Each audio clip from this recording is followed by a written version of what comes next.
Hello everyone. எனக்கு வந்து டிஎம்ஸில் ஒருத்தங்க கேட்டிருந்தாங்க, நீங்கள் எடுக்கிற ட்ரேட் அண்ட் ரிஸ்க் மேனேஜ்லாம் good, okay, fine. But trade entry ஆகிறதுக்கு முன்னாடி முக்கியமான 3 விஷயம் என்ன நம்ம பார்க்கணும்னு கேட்டிருக்காங்க.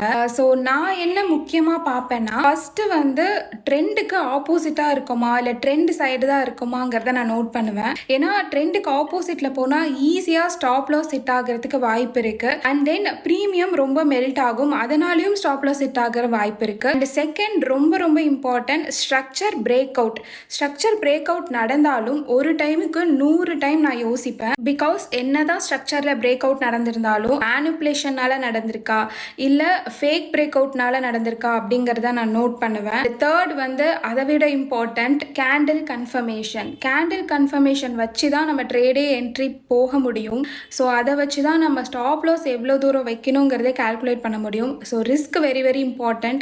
அதனால் கேண்டில் கன்ஃபர்மேஷன் பார்த்துட்டு அப்புறம் தான் நம்ம வந்து என்ட்ரியே போகணும், ஸ்டாப் லாஸ் மெயின்டைன் பண்ணும் அண்ட் டார்கெட் எவ்வளோ தூரங்கிறத நம்ம ஃபிக்ஸ் பண்ணும். ஸோ இந்த 3 விஷயம் ரொம்ப இம்பார்ட்டண்ட். இதை ஃபாலோ பண்ணிவிட்டு ட்ரேட் எடுங்க. நீங்கள் என்னெல்லாம் நோட் பண்ணி ட்ரேட் என்ட்ரி போவீங்கங்கிறத கமெண்ட்டில் ஆர் டிஎம்மில் சொல்லுங்கள், நானும் தெரிஞ்சுக்கிறேன். தேங்க்யூ.